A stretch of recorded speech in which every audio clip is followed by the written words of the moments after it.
When a fearsome monster terrified 1950s America, the U.S. Air Force reached a startling conclusion.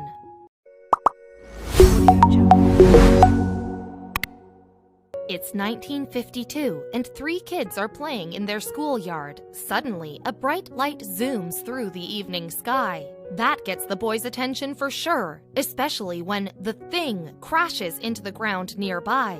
Inquisitive as children are, they've got to find out what's flown over their heads. But first, the children gather one of their moms, Kathleen May. So now, the little gang is composed of Tommy Hyer, brothers Ed and Freddie May, plus the latter boy's mother. According to the medium writer B. Jesse, 3 other young lads joined the group, one of whom brought his pooch Ricky along as well. The search party was now 8 strong, counting the dog. Yet, what they're about to find will frighten the wits out of them. Unfortunately, with so many sets of eyes, accounts of what the boys and Kathleen saw that night were confused, and they have only become more so over the decades. Though one thing we do know for sure is this: what the children witnessed terrified them so much that they quickly skedaddled out of there. Jesse notes that the group found the dog later, hiding under a porch and shivering with fear. The story of what they had seen in their little West Virginian village of Flatwoods somehow got into the mainstream media after local reports.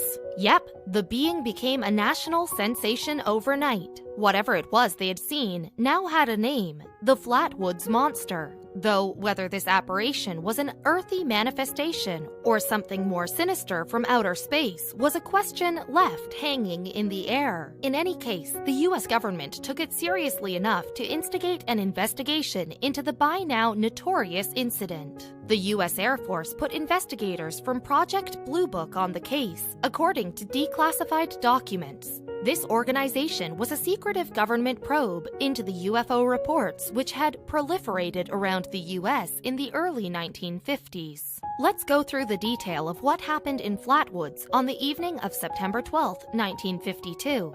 It's a remote village in West Virginia's Appalachian Hills with a population of around 300, according to History.com. Until that fateful night in 1952, it was a place that very few people had heard of. Our story starts at around 7 p.m. as dusk was falling.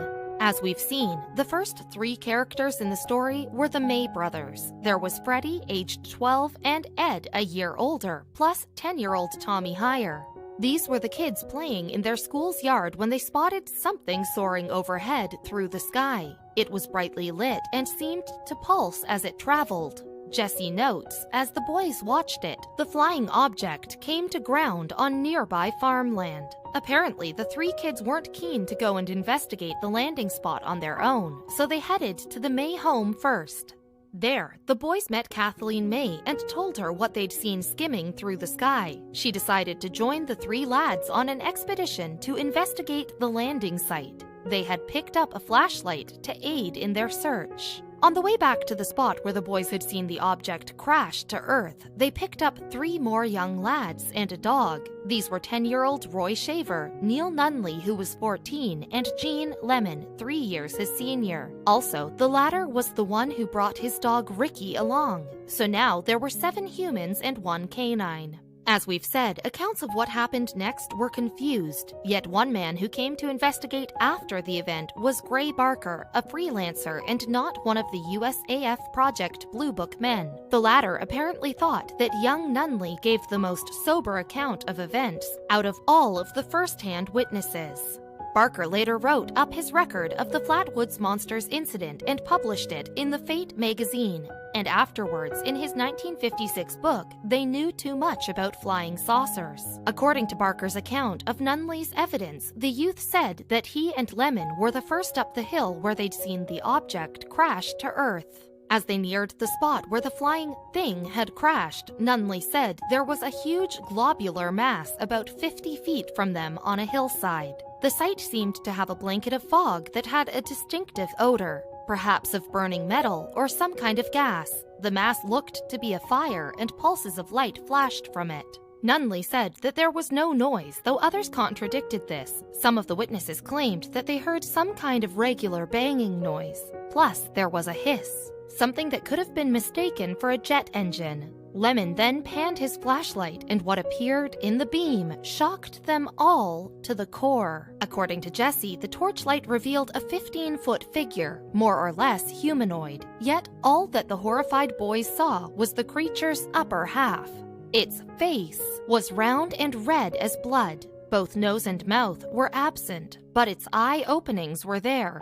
Some said that they'd seen rays of greenish-orange light beaming from the eye apertures too. Something like a hood surrounded the face, and it rose to a point at the top. Freddie and Ed's mom also claimed a light shone from the apparition's interior, and she noticed the body had fabric-like pleats and that the beast had hands with talons. Meanwhile, the eyewitnesses couldn't agree among themselves whether the creature stood on firm ground or hovered above it. Alarmingly, as the group gawped at this bizarre beast, which they'd only had in view briefly, the creature began to make a hissing noise.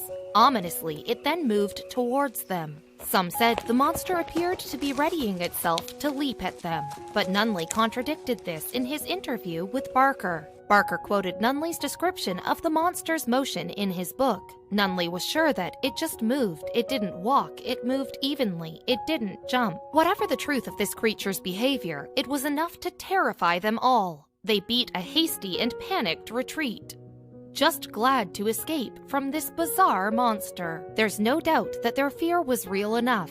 One Flatwoods resident called John Gibson knew all of the people who'd witnessed the incident. History.com quoted his memory of how the sight of the monster affected at least one kid and the dog. He said, "One of the boys peed his pants. Their dog ran with his tail between his legs."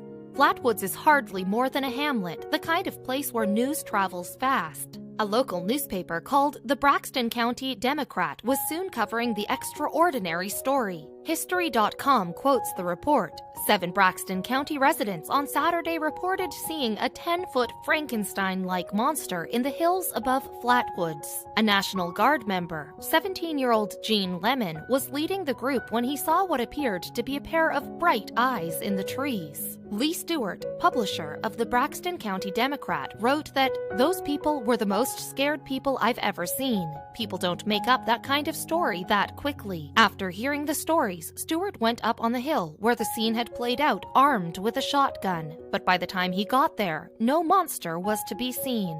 The report added that Lemon cried out and fell to the ground when he saw a 10-foot monster with a blood-red body and a green face that seemed to glow. Andrew Smith, who runs the Flatwoods Monster Museum, said that the story was soon picked up by national press and radio. More than that, Smith related, Mrs. May and the National Guard kid ended up going to New York to talk to CBS. So, from being a minor local disturbance, this bizarre tale had been transformed into a national drama. It must have felt to the residents of sleepy little Flatwoods that things were spinning out of control. Though not everyone was convinced by the tales from the eyewitnesses who'd experienced this bizarre incident. One paper, the Logansport Pharos Tribune, wrote that state police and a number of residents hooted at the reports as a product of mass hysteria. Police said the eyewitnesses' guess as to the monster's height varied from 7 to 17 feet. Nevertheless, the same newspaper reported the words of Kathleen May, whom they identified as a beautician. The woman said she'd seen a fire-breathing monster 10 feet tall with a bright green body and a blood-red face. It looked worse than Frankenstein. It couldn't have been human. The report also quoted Lee Stewart's experience when he had rushed to the scene. According to the Logansport Pharos Tribune's account, as well as going to the site armed with his shotgun, Stewart was accompanied by an armed posse. It seems that nobody was taking any chances with this potentially dangerous monster. He went on to describe what he had seen after arriving on the scene. Stewart recalled a strange odor, adding, "It was sort of warm and sickening. And there were 2 places, about 6 to 8 feet in diameter, where the brush had been trampled down." But did he believe that there really had been a monster? Stewart prevaricated, "I hate to say I believe it, but I hate to say I don't believe it." Stewart added, "Those people were scared, badly scared, and I sure smelled something." At this point, it's worth examining the wider context of a rash of purported UFO sightings all across the US during the 1950s. It was a time of high tension in the world. The Soviets had detonated their first atomic bomb in 1949. The Cold War was raging, and many felt that nuclear Armageddon might be just around the corner. And the USAF took flying saucers seriously enough to establish the investigatory Project Blue Book in 1947, which was disbanded 22 years later. As History.com points out, even normally sober publications like Life magazine were printing earnest stories about UFOs. Just a few months before the Flatwoods incident, Life had published a banner headline, "We have visitors from space?" The article went on, "The Air Force is now ready to concede that many saucers and fireball sightings still defy explanation. Life offers some scientific evidence that there is a real cause for interplanetary saucers." So the American public, it seems, were ready and primed for an era of UFOs. Meanwhile, Project Blue Book sent its operatives around the country to investigate unidentified sightings. But Barker, the freelance UFO investigator we met earlier, was skeptical that there had been any official probe. In his 1956 book, he wrote, "There were only wild rumors of governmental investigation. If the Air Force was interested, their concern was a well-kept secret." Yet previously classified documents have since revealed that Blue Book officers did indeed take an interest in the Flatwoods monster story, despite what Barker believed. Though it seems that they were signally unimpressed by the lurid witnesses' accounts of the incident in West Virginia. Their bald conclusion? It was simply a typical meteorite. That's fine as far as it goes, but what did the good folks of Flatwoods actually see? After all, the 7 eyewitnesses, and not forgetting Ricky the dog, may not really have seen a UFO in flight or a large monster, but they definitely experienced something.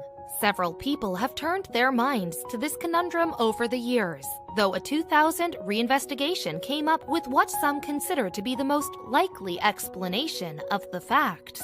Joe Nickel carried out that examination of the 1952 event in Flatwoods. On his current website, he writes that, "I have been called the modern Sherlock Holmes, the real-life Scully from the X-Files, and other appellations. I am well into my 4th decade as an investigator of historical, paranormal, and forensic mysteries, myths, and hoaxes." He clearly has no doubts about his own abilities.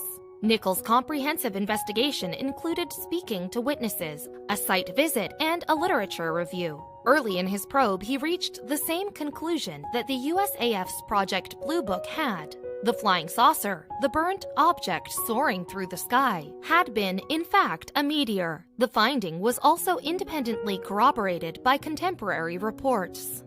Press articles from the time told of a meteor in the sky over West Virginia. And even more conclusively, the Maryland Academy of Science noted a meteor over Baltimore at 7:00 p.m. on September 12th. Interestingly, that is very near the time when the children had seen it in Flatwoods. Baltimore is 220 miles from Flatwoods, not far when it comes to spotting a meteor speeding through the heavens. And what about the strange fog, the weird smell, and the terrifying monster? Mist is hardly an unusual phenomenon in the Appalachians. The range even has a section called the Smoky Mountains. The smell might be explained by plant life in the area. In 1967, one investigator, Yvonne T. Sanderson, put it down to a particular grass with a distinctive odor. Another investigator called Major Donald F. Keyhole, one of the earliest in 1953, reported what the Project Blue Book officers had concluded. They believed that the strange apparition was probably a large owl perched on a limb, that, in combination with some overheated imaginations among the witnesses, apparently explained the fearsome creature. Nickwell was another adherent of the owl theory. He wrote that several elements in the witness's description help identify the Flatwoods creature, specifically as Tyoto alba, the common barn owl, known almost worldwide. This is something of an anticlimax, isn't it? All that those 6 frightened youngsters plus Mrs. May and Ricky the dog saw was a large owl. Though the whole saga has not been a disappointment for the good folks of Flatwoods, they've been able to exploit their status as a hotspot for UFOs and aliens ever since. despite experts saying that there was actually just a meteor and an owl. We mentioned the Flatwoods Museum earlier, and that's evidence of the town's status as a thriving tourist attraction. If you too join the hordes of tourists that make a pilgrimage to Flatwoods, you'll be able to buy monster shot glasses, monster bumper stickers, and other bric-a-brac. There are even oversized monster chairs where you can sit for a photo to post on social media. So, whatever the kids saw, alien or owl, their experience lives 7 decades later in ways they could hardly have predicted.